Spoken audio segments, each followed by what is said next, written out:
Bom, meu nome é Eric Fabian, direto de Manaus. Eu sou ilustrador e também sou um dorameiro gourmet há pelo menos 5 anos, porque eu gosto muito de doramas, mas dentro de certos temas que me atraem mais. Então, sou um dorameiro gourmet. Eu não consumo por quantidade, eu consumo por qualidade os doramas.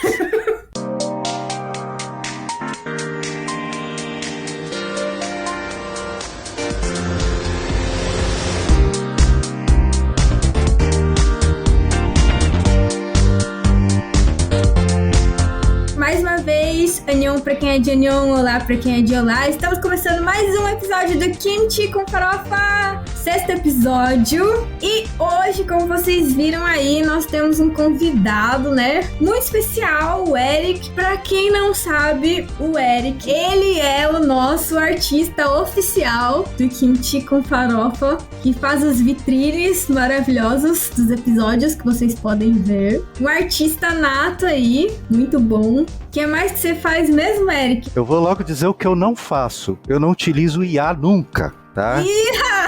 Eu sou um ilustrador humano, tá? Eu sou um ilustrador original. Sangue corre pelas minhas veias e não bits, não bytes, não sei lá. E eu não uso IA para fazer quadrinhos, que sempre foi a minha paixão e minha especialidade, para fazer ilustrações para a área de publicidade, capas de livros, campanhas. Também faço parte de desenho técnico, projetos mecânicos, esse tipo de coisa, mas a ilustração é a minha atividade primeva, né? Ela sempre vai ser a maior de todas, tá? Sem IA. A minha inteligência não é artificial, é natural. Muito bom, muito bom. Nesse episódio, acho que vai ser um episódio que, dos que eu gravei até agora, lógico que esses episódios, né, já tô avisando pra vocês, eles não estão indo na ordem que eu gravei, mas eu acho que é o primeiro episódio que eu posso dizer que não teremos polêmicas, tá, Eric? Nós não teremos polêmicas, porque tudo que a gente vai dizer aqui são apenas constatações. Constatações, fatos, exatamente. Fatos. E como vocês já devem ter visto aí pelo título, como eu sempre falo, vamos dizer hoje por que doramas são melhores que as produções americanas. E é isso, não vai ter polêmica, aqui não é guerra, ninguém vai defender um lado, o Eric tá aqui apenas pra endossar o que eu vou falar e eu endossar o que ele vai falar, porque estamos os dois do mesmo lado. Nada de polêmica, nada de falar da mediocridade das produções americanas comparadas com as coreanas, não nada desse tipo de coisa. É como o Eric sempre diz, gente, o Eric no off, às vezes ele fala pra mim, ó, se quiser discordar comigo, é da porta pra fora. Quem manda no meu reino sou eu. Então vamos pra nossa vinheta e já já a gente começa.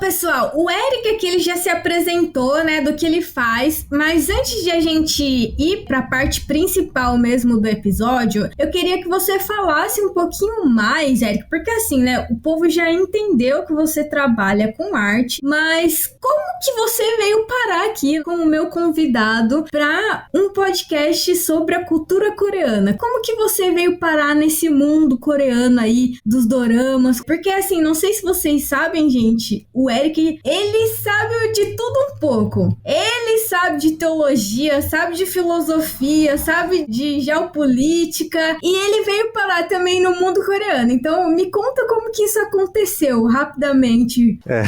Rapidamente é porque, é como eu digo, o legal da arte é que você não tem como fazer arte sem ter, pelo menos, o mínimo de conhecimentos gerais. Inclusive, ela te força a apreciar e aprender mesmo as coisas que você não tem interesse direto. Então, devido a isso, a obviedade, todo artista, desenho ilustrador vai gostar de animação, vai gostar de quadrinhos, vai gostar de filmes, vai gostar de série, tudo quanto é produção cultural. O único problema é que a gente consome aquilo que está mais à disposição, no caso, produções americanas. Só que, para não ficar nisso, também é lugar comum, mas é importante dizer, a gente está sempre buscando coisas novas, coisas que estimulem o nosso trabalho, né? Se tem uma coisa que é o terror de qualquer artista, é a estagnação. né? A falta de inspiração, né? Então a gente está sempre buscando nas mais diversas mídias e manifestações culturais coisas novas, que dê uma estimulada. Então eu caí no dorama de paraquedas mesmo. Eu já havia assistido alguns filmes, algumas produções coreanas de cinema, nada muito sistemático, era esporádico, mas um certo dia, minha filha mais velha disse: pai, senta aqui comigo, bora assistir um negócio aqui. E eu vi só o título da série. Era uma produção que estava na Netflix chamada Man to Man. E a gente já vai entrar numa coisa que foi o que me conquistou. Eu comecei a assistir e adorei porque eu não conseguia definir o que eu estava vendo. Foi isso que foi legal. Eu não consegui definir o que eu estava vendo, eu simplesmente estava vendo, curtindo, apreciando, me divertindo horrores. Quando terminou eu queria mais, só que aí teve uma parada. O que foi interessante é que naquele momento, naquela série específica, a Netflix estava lançando ela semanalmente. Não estava todos os episódios disponíveis. Então saía toda sexta-feira. Naquele caso, quando eu comecei a assistir, tinha 2 episódios disponíveis. Então terminou, eu já quis emendar o segundo. Eu gostei demais daquilo ali, porque eu não conseguia definir o que eu estava vendo, então eu queria ver se eu conseguia começar a definir o que eu estava vendo. No segundo episódio, a mesma coisa, curti muito, mas não consegui definir o que eu estava vendo, e fiquei com uma sensação que há muito tempo eu não tinha, né? Eu quero ver mais. Eu não saquei o que eu tô vendo, não é óbvio. Então eu quero mais um pouco disso aí, de verdade, eu quero mais. Foi uma coisa legal, porque depois que terminava, eu fiquei conversando com minha filha sobre. Filha, isso aqui foi muito legal, porque eles exploraram de tal forma, isso aqui fizeram de um jeito tal, e ela animada também conversando, e a gente teve assunto por uma semana até sair outro episódio. Aí o que acontece? Eu gostei deste, porque o enredo me conquistou, como eu falei, eu sou um dorameiro gourmet. Obviamente que depois dele eu fui buscar outras produções, mas eu me prendi nela, até por uma questão de tempo, trabalhar, tudo mais, e dela eu comecei também a ir em outras, né? Mas foi a partir daí que eu caí por causa da minha filha. Eu agradeço minha filha demais, ela que foi a minha porta de entrada, e hoje eu tô bem mais dorameiro do que ela. Hoje sou eu que indico pra ela os doramas, eu filtro pra ela confia no meu gosto, ela cai nessa bobagem de confiar. Uma vez que um artista cai na mão de produções coreanas, é um abraço, meu amigo, vai com Deus, que... Não, tem alguma desonestidade, tem alguma manipulação mental, alguma desonestidade ali, porque é incrível. Depois que você é capturado, não tem mais jeito, não tem mais volta. Não tem como, não. Eles são muito bons em fidelizar os seus telespectadores. Eu acho que agora que a gente já fez as nossas introduções, né? Conversamos um pouquinho aí. Está na hora de a gente ir, então, para os nossos assuntos principais e os tópicos que a gente vai querer elaborar aqui. A gente vai comprovar para vocês como nós estamos cobertos de razão, e quem discordar da gente que dorama é melhor que produções americanas, tá errado, tá? Pode ir embora. Não precisa nem ficar pra ouvir o resto do episódio. Mentira, fica assim, tá?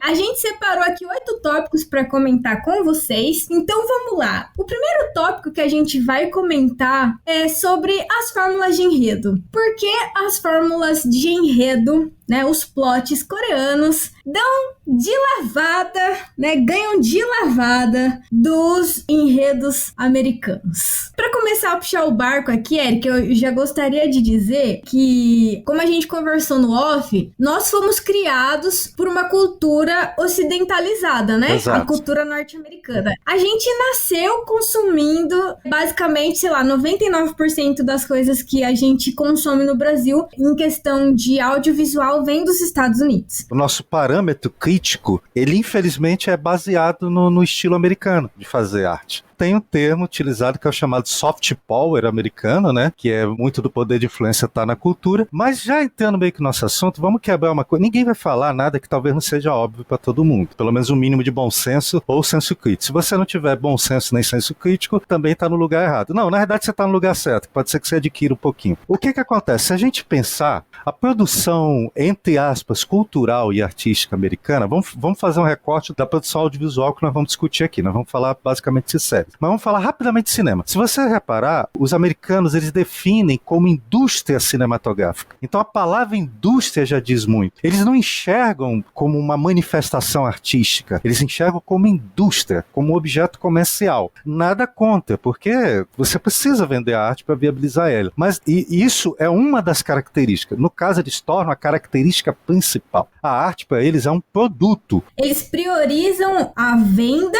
do que a arte. Exato. Exato. Eles produzem já pensando na venda. Essa que nós vamos já discutir isso. Esse é que é o negócio. Eles intitulam indústria cinematográfica, ou seja, indústria já é uma produção em série. E produções em série, para elas ocorrerem, você tem que criar sistemas e tem que criar moldes e fazer tudo em cima desses moldes. Que nem tipo a indústria de carro. O chassi é o mesmo, o que muda é a carenagem, né? E é basicamente assim que os americanos funcionam dentro da indústria cultural deles. E é o que faz eles terem esse domínio, porque é produção literalmente industrial. É massiva, é difícil escapar, né? Não é impossível, nós vamos dar um caminho hoje. Não estou dizendo que nossos amigos coreanos também não tenham essa mentalidade, mas no caso eles trabalham melhor nisso. Eles parecem ainda estar mais na essência da coisa do que simplesmente nessa mentalidade comercial. Nada contra o trabalho, eu vivo disso. Não é essa a questão. O problema é ser a característica principal, ou seja, é isso que pauta a produção americana e o que torna ela medíocre, no final das contas, se comparada ao que nós vamos discutir hoje aqui, que é a bem melhor produções coreanas. Aí você entrou num ponto, a gente deu esse start aqui falando, né, de como a produção americana, ela faz uma fórmula para vender muito mais, focando,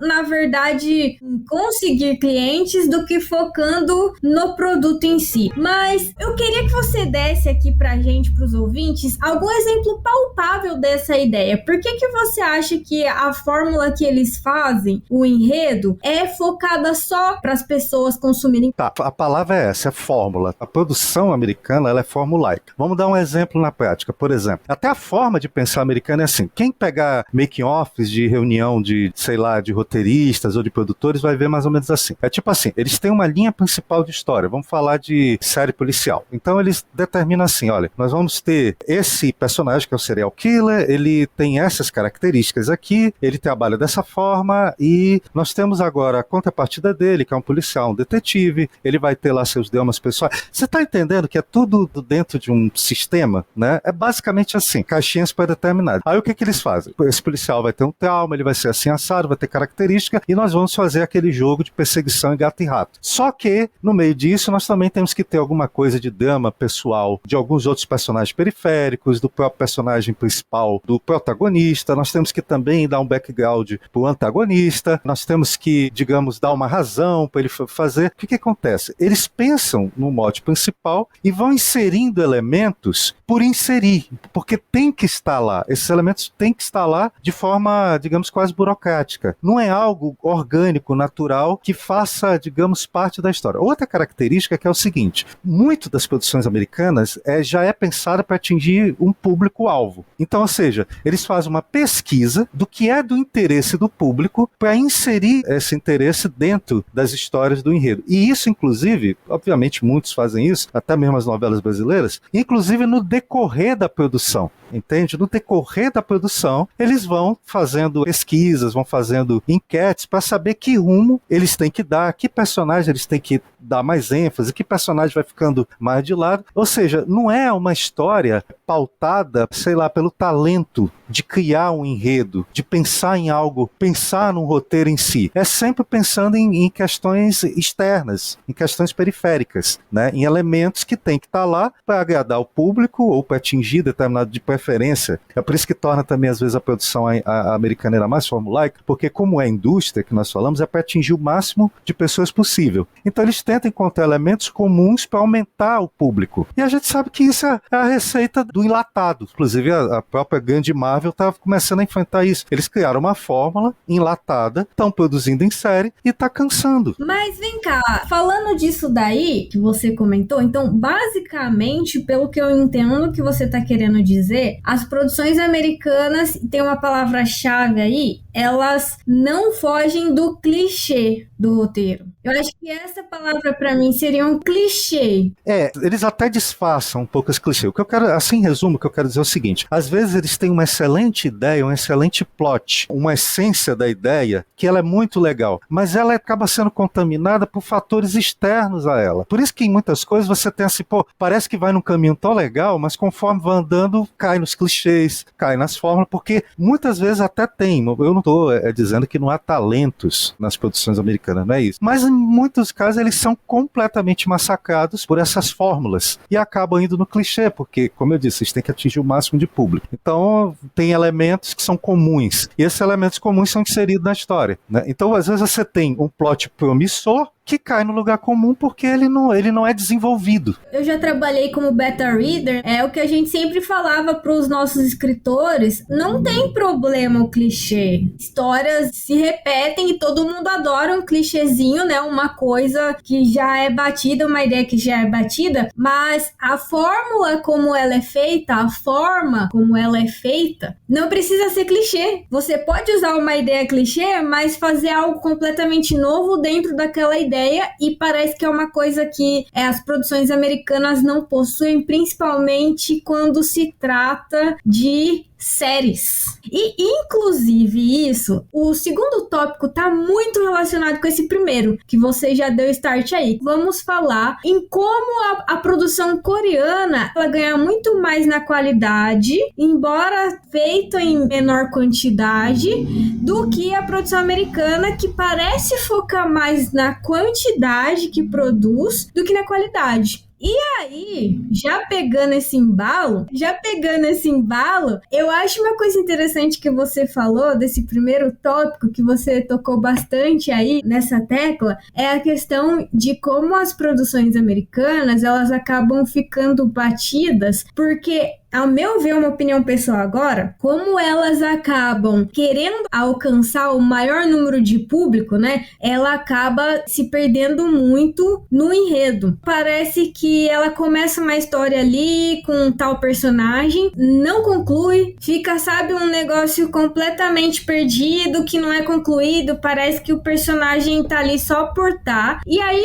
o que vem, né, o X da questão agora que eu queria comentar com você, parece que esse tá por tá de personagens vem muito porque eles precisam aumentar uma história onde já não tem história, produzir mais temporadas atrás de temporadas, principalmente se eles percebem que tá fazendo sucesso, e nessa história, né, de preencher a história com coisa que já não tem sentido, que a gente chama na arte de filler, que são episódios só pra preencher linguiça, porque não tem história pra contar, e acaba perdendo a qualidade. É um negócio bastante chato, porque muita gente desiste de muitas séries, né? E muitas vezes essas séries têm um final péssimo, todo mundo odeia, porque eles espremeram o quanto podia daquela produção e no fim os roteiristas não tem mais o que fazer e no fim perde muita qualidade porque focaram em explorar o máximo para a quantidade daquilo. Então eu queria saber mais se realmente isso acontece, se você vê isso acontecendo entre as produções americanas e a coreana, porque eu percebo assim que a coreana ela já é um pouco mais despreocupada. Se vai ser um dorama aqui de 12 episódios, foda-se, sabe? Vai ser 12 episódios, pronto, acabou. Não precisa ter 20. Ai, se o pessoal adorou, foi ovacionado, não vamos fazer segunda temporada. A história acabou aqui, pronto. É nesse ponto que eu ia chegar. É porque a gente detonou muito as produções americanas. Vamos exaltar agora as coreanas. Em que sentido? Os americanos se empreendem em fórmula. O que eu percebi em todos os doramas que eu assisti é o risco. Me parece que a produção coreana, eles realmente criam um enredo com começo, meio e fim. De fato, eles fecham aquele enredo, produzem a série e jogam para a plateia. Do jeito que eles pensaram, planejado na base, com início, meio e fim. Isso eu pude perceber nas que eu assisti, que eu gostei, é que há um grande risco. Eles pensam numa história, desenvolvem ela completamente. Por que eu tive essa impressão? Porque há uma coerência muito grande no desenvolvimento da história, certo? Enquanto as produções americanas são formulaicas, as produções coreanas são coerentes. Eles desenvolvem, mas com uma forma muito coerente. E é uma coerência orgânica. Me parece que os roteiristas sentam, pensam no desenrolar da história de forma coerente, dentro de uma racionalidade, do que seria realmente a causa e consequência de tudo que eles estão pensando ali para os personagens, para a história, para o background, para o enredo, para o storytelling. Fecham, produzem é como você falou, me parece que se o que eles pensaram mata em 6 episódios, eles vão lançar em 6. Se o que eles pensaram tá em 12, eles vão lançar em 12. Se o que eles pensaram tá em 8, tá em 8. Você não vê gordura nas séries coreanas, não tem gordura. E quando ela é até alongada em alguns momentos, não é um alongamento para preencher espaço, é porque isso é uma característica que parece ser uma desvantagem, mas eu gosto deles. Eles gostam de explorar ao máximo o potencial daquilo que eles criaram. Eles não estão enrolando para esticar, não. Eles estão explorando o máximo que eles podem, o potencial daquilo que eles estão desenvolvendo, até dizerem, é isso aqui que a gente queria contar, contamos e agora vamos continuar. Entende? Isso que eu acho legal. Eu pude perceber isso na produção coreana, tá? Enquanto os americanos são formulaicos, enchem linguiça com questões que não fazem a história andar de fato, criam backgrounds que acabam ficando superficiais, os coreanos parecem ainda se ater à história, aos rumos da história e o que é necessário contar para que aquela história faça sentido para quem está assistindo. O que aumenta muito o engajamento e o envolvimento nosso, fica até bem mais emocional e até mais honesto. Eu sinto nas produções, pelo menos as que eu assisti até aqui, que como eles focam tanto na história, o diálogo é mais honesto com o espectador. Não tem tanta manipulação. A história tá lá. Se ela te engaja, bacana. Se não te engaja, tem mais de 300 outras produções lá. Então eles arriscam mais, são mais coerentes, eles parecem pensar na história, fechar a história como eles querem e lançar para o público. Isso me conquistou muito mais.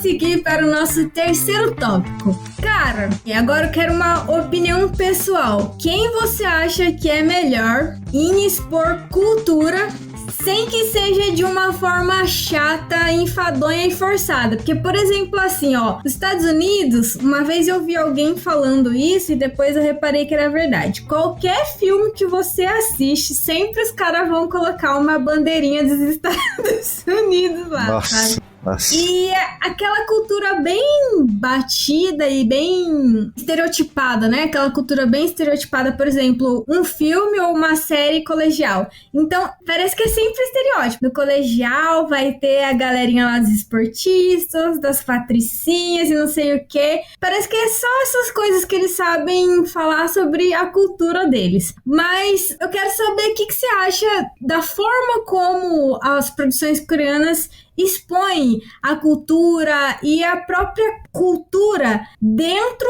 da história que eles estão fazendo, né? Não necessariamente a cultura atual, mas a cultura da época da história que eles estão fazendo, seja real, seja fantástica, se é inventada, não interessa. Quem que você acha que é melhor nisso? Tá, vamos fazer 2 recortes aqui. Quando se trata de algum enredo do cotidiano, né, digamos, de uma realidade que a gente vive, digamos, os americanos nem precisam fazer tudo, porque eles massificam tanta cultura deles na nossa cabeça, que a gente já tem uma ideia. Então, eles saem na frente nesse sentido, porque já vendem a cultura deles há muito tempo. Então, a gente já tem uma ideia idealizada, não é a real, de como funciona mais ou menos a cultura americana, ou o background americano, quando se trata de um enredo de cotidiano, digamos. Quando as produções americanas vão para algo mais fantástico, a nível de fantasia, ficção científica ou alguma distopia, eles sempre criam uma espécie de enredinho introdutório, né, expositivo, didático, para tentar fazer você inserir naquele universo. Às vezes é com uma animaçãozinha, às vezes com um resumo. Aí os americanos caem no clichê de fazer algo expositivo ali, dar aquela aulinha, certo? Os coreanos, em algumas produções, eles recorrem a esse método de, às vezes, criar uma espécie de introdução expositiva.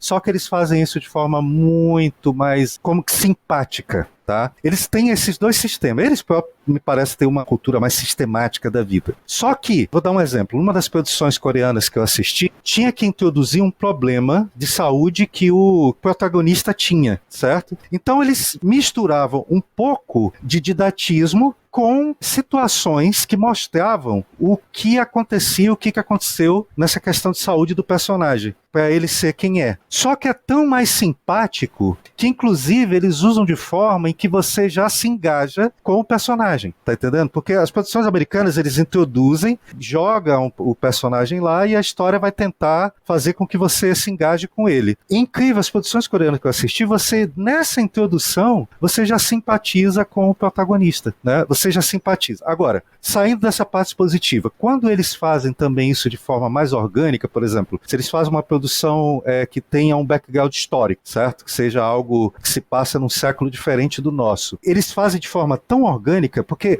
qual é o segredo que eu percebo neles? É que em vez de expor, de ensinar, de criar, de explicar para o espectador, eles criam situações e essas situações te inserem naquele universo. Eles recorrem a esse sistema didático. Mas quando eles também não recorrem, eles são infinitamente melhores que as produções americanas, porque ele fica mais natural, mais orgânico, o que para mim é uma grande vantagem. Como a gente falou no início, a gente é massificado com a cultura americana, e é bem legal porque a gente acaba tendo contato com uma outra forma de ver o mundo, né? E literalmente de uma outra forma, porque eles mostram isso de verdade, né? Em situações que nós não estamos acostumados, mas essas situações já ensinam pra gente como é que funciona aquela sociedade, com quais regras, como que funciona a parte comportamental. Então nisso também as produções coreanas são muito melhores. Mesmo quando eles são didáticos e expositivos, eles fazem de forma mais eficiente, e quando eles são naturais e orgânicos, ou seja, eles criam situações que a gente, ao assistir, a gente entende, eles também ganham de lavada das produções americanas, tá? E eu tô falando isso porque realmente acontece. Você assistindo, você se envolve com isso. É envolvente a forma como eles fazem isso. Eu acho interessante isso que você tá falando, porque eu lembrei de um dorama que eu assisti recentemente, comentei com você, Desgraça ao Seu Dispor. Sim, sim. O nome em português. Em inglês é Doom at Your Service. E é muito interessante porque a forma como esse dorama, ele apresenta o background histórico da nossa protagonista, eu senti que foi uma maneira muito natural e muito interessante. Foi um pouco expositivo, né? Um pouco didático no começo, mas depois a forma como foi sendo inserido, a forma como ela pensa, como ela age, porque ela ficou doente, foi muito interessante, inclusive, e não é um spoiler importante, tá, gente? Já é logo de cara nos primeiros minutos do primeiro episódio. O primeiro episódio já é assim, ela tá no consultório médico e já recebendo a notícia que ela vai morrer. Nossa. É tipo assim, ó, minha filha, não tem conserto, você tá com um tumor, você tem 3 meses de vida se você escolher não se tratar, se você escolher se tratar, você tem tipo 1 ano, talvez, quem sabe. E assim, ela sai, parece que ela não aceitou, logo de cara você vê que ela tá transtornada, fingiu que não tinha ouvido isso, e ela tinha, na verdade, ido no consultório do médico pra outras questões, né, porque ela trabalhava numa editora de livros, então o médico queria escrever uma história e, enfim, publicar uma história e ela era a consultora dele lá e etc. Mas eu achei muito inteligente a forma como logo no primeiro episódio não tem aquela enrolação, sabe aquela enrolação que os caras fazem pra, tipo, expor a história do personagem e tudo mais? Não, já foi assim, pá! Porque você pensa, né, nossa, uma moça jovem, da onde que surgiu um tumor na cabeça dela, né? Ela já chega falando assim, cara, meus pais morreram quando eu era criança, tipo, num acidente de carro, e é a vida, né, gente? Depois disso, eu tinha um irmão mais novo e eu queria ser forte o tempo inteiro, não queria dar trabalho pra ninguém, pra minha tia que ficou cuidando de mim, nunca mais consegui chorar, e eu acho que de tanto nunca mais conseguir expor os meus sentimentos, eles explodiram num formato de um tumor. E eu achei incrível a forma como ela conectou tudo. E um background, já expôs o background, entendeu, dela? Exato. Inclusive eu quero pegar esse gancho, que eu não dei nenhum exemplo prático. Eu vou dar de uma série que é uma das que eu mais gosto, chamada Stranger, que é uma novela policial. Então o que acontece? O protagonista é mais ou menos como você vê, né? Até quando eles são formulaicos, eles conseguem ser mais interessantes que os americanos. O que acontece? O protagonista, ele, quando criança, ele tinha uma condição que ele tinha intolerância a barulho. E isso causava dores crônicas nele. Então ele teve que fazer um processo cirúrgico, era quase uma lobotomia, que fez com que ele não conseguisse mais manifestar emoções. E aí ele foi crescendo e se tornou um promotor público, certo? E ele era muito eficiente porque ele não transparecia as emoções dele, entende? Ele lidava com uma série de coisas e isso que é legal, você é introduzido a um problema do personagem e já nas primeiras cenas ele já é jogado numa situação onde você entende o quanto isso é importante para a história. Você entende a condição dele e já no início da história você entende o porquê que essa condição é tão importante para o enredo. E uma outra coisa interessante dentro do que a gente estava conversando, o sistema, por exemplo, judicial do coreano coreano é um pouco diferente do nosso, aliás, é muito diferente do nosso em alguns aspectos, mas a série se desenvolve de tal forma que você começa a entender como é que funciona, entende? Você é tirado do teu lugar comum de como você pensa a justiça ou o código penal que você já conhece, levado para uma outra realidade, que também tem um código penal mais diferente do nosso, um sistema de investigação diferente do nosso, mas que você já começa a se engajar naquele universo e consegue entender como funciona. Porque, novamente, eles vão criando já situações com os personagens que você,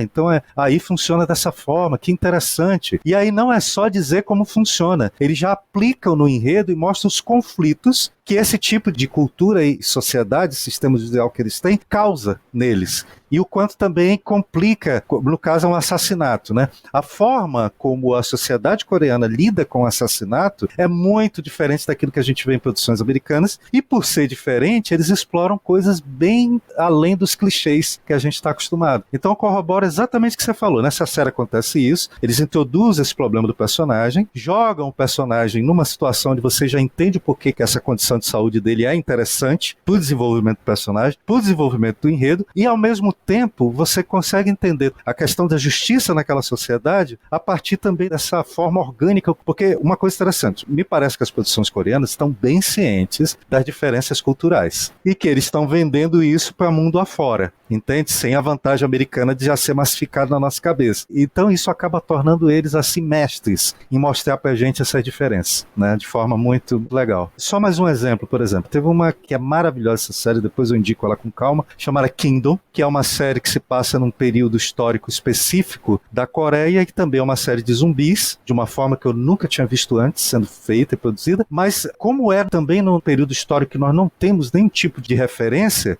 tem todo um sistema de castas, como é que funcionava a realeza lá, os conflitos palacianos e com a sociedade como um todo que rodeia, também é incrível como eles conseguem organicamente fazer com que a gente entenda todo aquele background, e não só entender no sentido passivo, a gente entende ao ponto de começar a sacar as consequências do que vão acontecer no decorrer da trama. Eles te convidam não a só passivamente a assistir, mas a participar. Essa série é um exemplo máximo disso. Você é introduzido de uma forma muito natural e orgânica numa cultura completamente diferente da tua, numa forma de pensar completamente diferente, e já te engajando no meio da trama. Você já vai, já flui, você vai junto. Não fica perdido. Precisa toda hora querer entender, ter uma aula de como é que aquilo funciona. O troço flui. Eu não assisti, por exemplo, assisti assim alguns episódios bem picados de The Walking Dead. A ideia dos zumbis era fantástica. Começou, tipo, na época eu tava na faculdade ainda, 2000 e sei lá o que, 2009, 10, não sei mais ou menos.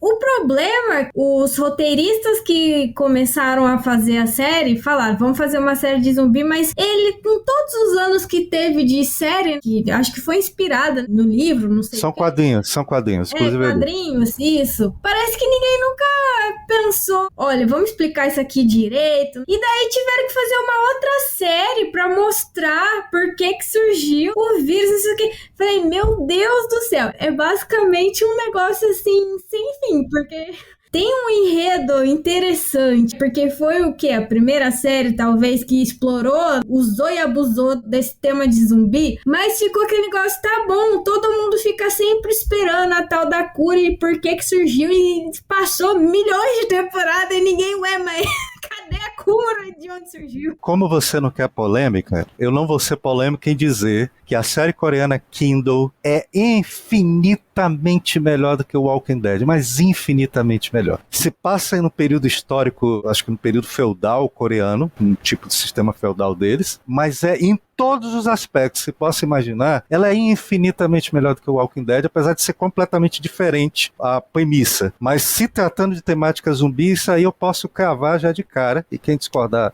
realmente está errado, que os coreanos pegaram a temática zumbi e deram uma aula de como se utiliza esse tipo de enredo de forma a causar terror de fato. tá? Então, e eu sou fã de Walking Dead, eu li os quadrinhos todos, são muito legais, aqui em casa a gente gosta, mas os coreanos ganharam de lavada com essa série Kindle, em relação a utilizar zumbi. Mas de lavada. Eu falei que não ia criar polêmica, é você que tá criando aí, ó. Mas, só pra gente encerrar esse tópico aqui, a única coisa que eu ia comentar, por isso que eu puxei esse exemplo do The Walking Dead, é que muitas e muitas vezes, é lógico, gente, que eu tô generalizando, não tô falando que não tenham séries norte-americanas que sejam boas em apresentação de enredo, de background dos protagonistas e tudo mais, logo de cara, mas as produções coreanas, elas têm muita facilidade de não enrolar o telespectador em situações chaves para você entender um pouco mais sobre a personalidade, sobre como o personagem funciona, sobre como aquele mundo em que ele vive funciona. Geralmente eles fazem isso já no primeiro episódio, já você vê uma enxurrada de informação no episódio para você já entender como é que tudo funciona e de uma maneira que não é cansativa, não é enfadonha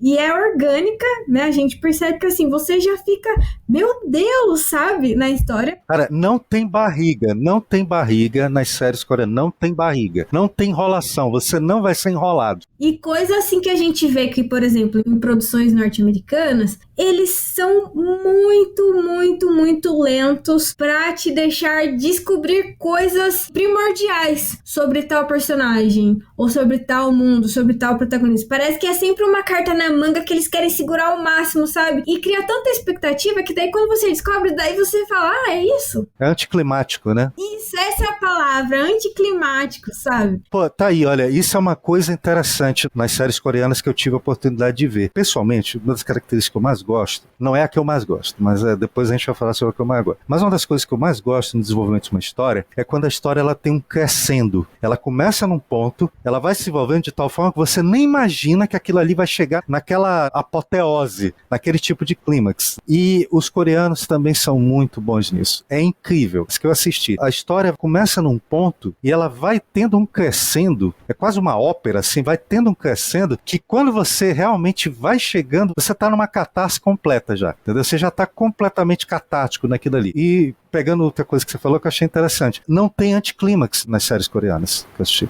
Tudo entrega o que promete, entende? A clímax é clímax de fato. Inclusive nesse lance de alguma coisa que a gente tem que descobrir do personagem, né, mesmo que seja posteriormente, eles fazem muito melhor. Inclusive eles utilizam um recurso narrativo de forma primorosa que é o flashback. É incrível como eles sabem inserir no decorrer da história, sem quebrar o ritmo, sem nada, de forma também muito orgânica, né? Eles conseguem inserir flashbacks, né? Eles trabalham muito, eles chegam a utilizar isso sem dó, nas mais variadas produções, mas utilizam muito, é como você falou, por exemplo, o clichê. O problema não é o clichê, é a forma como ele é utilizado. Ou seja, o problema não é flashback, o problema é como ele é utilizado. E eles conseguem fazer isso muito bem, né? Isso é muito legal. Não tem anticlímax nas séries coreanas. Realmente entrega aquilo que se propõe e tem um crescendo no desenvolvimento da história. Não fica dando voltas em torno de si mesmo, os enredos coreanos. Isso eu gostei bastante.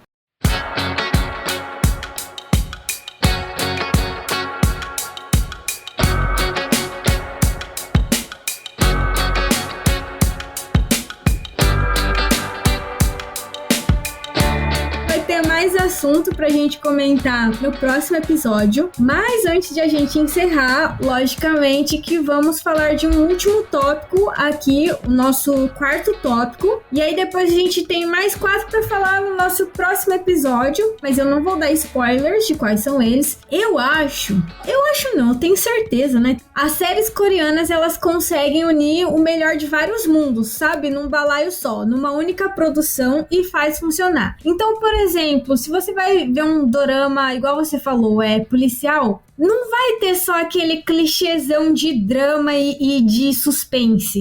Você vai encontrar de tudo que você imaginar. Você vai encontrar comédia, você vai encontrar o drama, você vai encontrar o suspense, mas muitas vezes você encontra, assim, coisas completamente inusitadas. E que não estão soltas na história. Não tá ali de graça, tá? Não é aleatório. Você encontra, assim, de tudo um pouco. Por exemplo, quando eu falei sobre Desgraça ao Seu Dispor, Ele é muito legal porque ele é uma dramédia, né, que a gente costuma chamar, é o drama misturado com comédia, mas eles fazem funcionar isso de maneira muito boa, uma maneira muito natural. Não é um episódio você tá rindo e no outro você tá chorando, não. Eles conseguem colocar esses dois elementos juntos no mesmo episódio. E às vezes, numa diferença assim de questão de minutos. Num você tá rindo, depois você tá em rios de pranto, chorando. Loucamente. Às vezes você tá rindo, mas tá rindo refletindo naquela situação dramática. Porque é muito legal. Eu queria, inclusive, abrir um parênteses nisso, voltando pro que me estreou nesse mundo, que é a série Man to Man. Você lembra que eu falei assim, quando eu comecei a assistir com a minha filha, eu fiquei, nossa, o que eu tô vendo? Por que eu fiquei assim? Porque, novamente, vamos voltar lá pro raio da mentalidade americana. Tudo nas produções americanas são dentro de caixinhas. É filme de drama, tem drama, certo? Filme de suspense, suspense. Filme de terror, tem terror. E inclusive, a forma de fazer crítica, ela é também a partir dessa mentalidade americana. Por alguns críticos de cinema brasileiros que fazem assim, esse filme não é bom porque ele não se definiu se ele é um drama, se ele é uma comédia. Eles consideram isso um erro de produção, eles consideram um erro. Nas produções coreanas, isso é regra. O que eu quero dizer com isso? Quando eu assisti Man to Man, eu fiquei, cara, eu tô vendo uma série de espionagem, ou eu tô vendo um romance, ou eu tô vendo um drama, ou eu tô vendo uma trama política, ou eu tô vendo comédia. Na verdade, eu tô vendo tudo isso. Esta primeira produção, ela é muito leve, tá? Ela tem um tom bem leve, mas outra característica, não é porque ela tem um tom leve que ela não é bem profunda. Inclusive tem, no meio de uma série que fala sobre espionagem, fala sobre drama, aliás, tem umas situações bem dramáticas ali, que é bem interessante, que tem a ver com os personagens. Tem romance, e não é romance no sentido, é romancinho mesmo, sabe? Aquele romance meio piegas mesmo, meio comédia romântica. Não, é estilo comédia romântica mesmo. E também é um filme, é uma série de ação de verdade, tipo estilo 007 mesmo, tipo Missão Impossível, e também tem uma trama política altamente rebuscada no meio, que eu lembro até que eu conversei contigo em off uma vez. Ela é tão rebuscada que você se para refletindo na própria corrupção política que nós temos aqui no nosso país. Só que como aqui no nosso a gente tem uma dificuldade porque o debate público é muito contaminado, lá eles são tão bons em serem diretos, em expor as coisas, que você se pega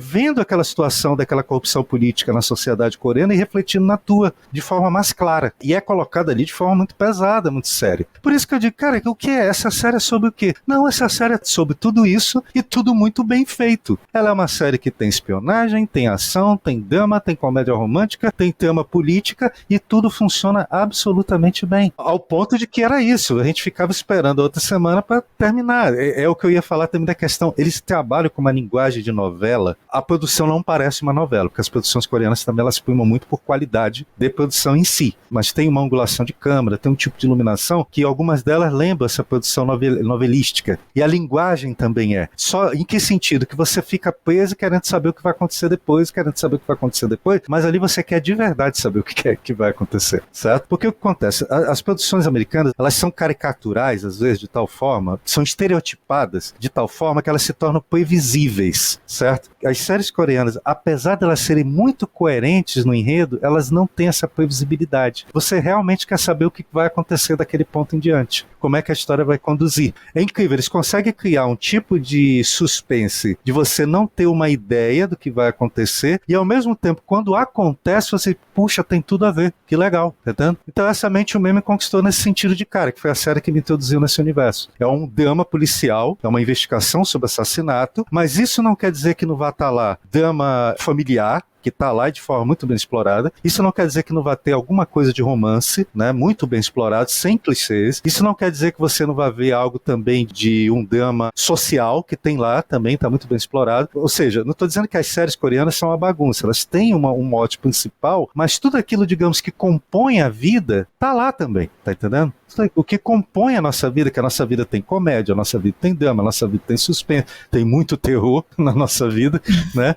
Tá lá, você se identifica com aquilo ali. As séries americanas, elas focam muito no mote principal do enredo, elas ficam muito presas ali, e todo o periférico, como a gente falou no início, tá inserido porque tem que estar lá. Não, nas séries coreanas está lá porque é importante para a história. É uma história policial, mas aquele drama familiar ali, ele não é filler, ele faz parte para você entender melhor a história e aquele universo. Às vezes é completamente desconectado da tema principal, mas é importante estar lá. E isso é bem bacana. Isso é bem legal. Ganho de lavada dos americanos, nesse sentido. Não estão dentro de caixinhas. Vamos definir assim. As séries coreanas não estão dentro de caixinhas, mas fazem parte do mesmo pacote. A gente vai precisar encerrar, então, esse episódio aqui, pessoal. Mas o nosso próximo episódio, o 7º episódio, a gente vai querer desenvolver um pouquinho melhor algumas coisas que a gente já tocou aqui, que é na questão de como o desenvolvimento de personagens é completo e como também eles conseguem fazer uma amarração de enredo muito boa, mesmo tendo poucos episódios. Eu sei que a gente já tocou um pouco aqui nesse assunto, né? Mas a gente vai desenvolver um pouco melhor, a gente vai explorar um pouco melhor esses dois tópicos e a gente vai falar um pouquinho de mais